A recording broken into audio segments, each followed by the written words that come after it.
नमस्कार, आप देख रहे हैं वीके न्यूज। मैं हूं सुनील राउत। अयोध्या में श्री राम जन्मभूमि ट्रस्ट पर लगे जमीन घोटाले के आरोपों में रोज नए नए खुलासे हो रहे हैं। आरोप लगाने वाला पक्ष हर रोज नए कागजों के साथ हाजिर हो जा रहा है, तो दूसरी ओर से ट्रस्ट और भारतीय जनता पार्टी से जुड़े लोग इस पे रोज उन आरोपों का जवाब दे रहे हैं। लेकिन इस बीच ये मामला अब राजनीतिक रंग भी लेता हुआ दिख रहा है। आने वाले वक्त में उत्तर प्रदेश में चुनाव है और उससे पहले विरोधी दल जो है वो इस मामले में सत्ताधारी दल को घेरने की कोशिश में जुट गए हैं। चूंकि राम मंदिर से प्रत्यक्ष या अप्रत्यक्ष तौर पर भारतीय जनता पार्टी जुड़ी हुई है, चंदे का कलेक्शन भी उन्होंने किया है, इसलिए राजनीतिक विरोधी दल जो है वो इस मामले को बड़ा बनाकर आने वाले चुनाव में इसका फायदा लेना चाहते हैं। लेकिन इस मामले में अब जो खुलासा हुआ है वो बहुत ही हैरान करने वाला है।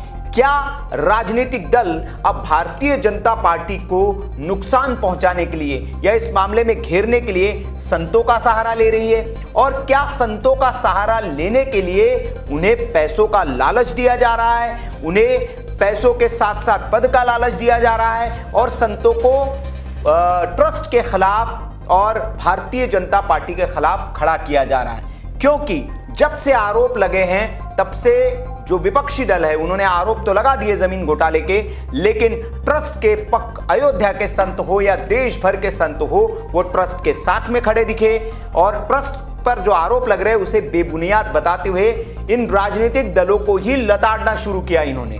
तो राजनीतिक दलों का यहां पर दाव फेल होता दिखा, तो अब वो नया कुछ दाव चलते हुए दिख रहे हैं। और ऐसे में अब जो अयोध्या के जो तपस्वी छावनी है उसके जो परमहंस आचार्य है, उन्होंने जो एक चिट्ठी लिखी है उसने इन राजनीतिक दलों की पोल खोल कर रख दी है। जी हां, तपस्वी छावनी के जो आचार्य है परमहंस दास, जो जगत गुरु परमहंस दास आचार्य हैं, उन्होंने एक चिट्ठी लिखी है और वो चिट्ठी अब वायरल हो रही है। इस चिट्ठी में उन्होंने खुलासा किया है कि ये जो राजनेता है जिन्होंने राम मंदिर ट्रस्ट पर जो आरोप लगाए हैं वो ये आरोप इसमें कोई दम नहीं है और ये एक सियासी चाल है ताकि भारतीय जनता पार्टी को बदनाम किया जा सके, ट्रस्ट को बदनाम किया जा सके। और इसके लिए वे अब संतों का सहारा लेना चाह रहे हैं, संत उनके खिलाफ बोले ये चाह रहे हैं और इसके लिए 100 करोड़ रुपए का इनको लालच देने की बात इन्होंने कही है। इन्होंने चिट्ठी में लिखा है कि कुछ नेता इनके पास आए थे और आप इनके खिलाफ बोलिए कहा तो आपको 100 करोड़ रुपए हम देंगे, साथ ही साथ आपको सीएम का उम्मीदवार भी बनाएंगे। जब कहा कि आम आदमी और कांग्रेस की अगर जीत होती है तो यूपी में सीएम जगत गुरु परमहंस आचार्य जी होंगे, ये उन्होंने अपनी चिट्ठी में आरोप लगाया। तो उन्होंने कहा कि उन्होंने जवाब दिया है कि मैं संत हूं और इस तरह के काम मैं करूंगा नहीं और राष्ट्रहित मेरे लिए सर्वोपरि है, ये उनकी चिट्ठी में लिखा हुआ है।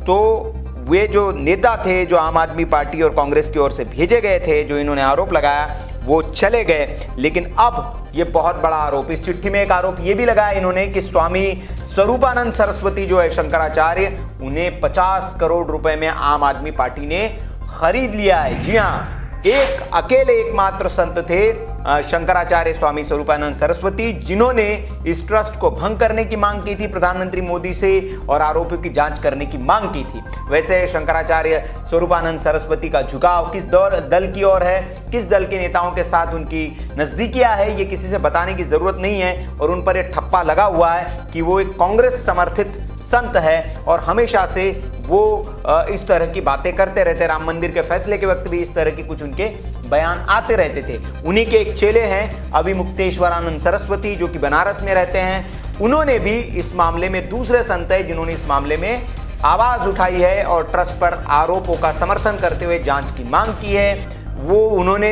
अयोध्या में मंदिर जो बन रहा है भव्य मंदिर, उसके खिलाफ भी कोर्ट जाने की बात की। इन्होंने कहा है कि जो प्राचीन मंदिर है वो टूट रहे हैं और इसलिए इसके खिलाफ हम कोर्ट जाएंगे। तो ये अभिमुक्तेश्वरानंद सरस्वती है, ये भी इसके पक्ष आ गए। इनका झुकाव किस तरफ है ये भी बताने की जरूरत नहीं। तो ये अब पूरी एक तरह से लगता है कि साजिश चल रही है और इस मामले को, क्योंकि जिस तरह से राम मंदिर, भव्य और दिव्य राम मंदिर बन रहा है, इसे रोकने की कई कोशिशें हुई, लेकिन आखिरकार ये सारी कोशिशें नाकाम हुई।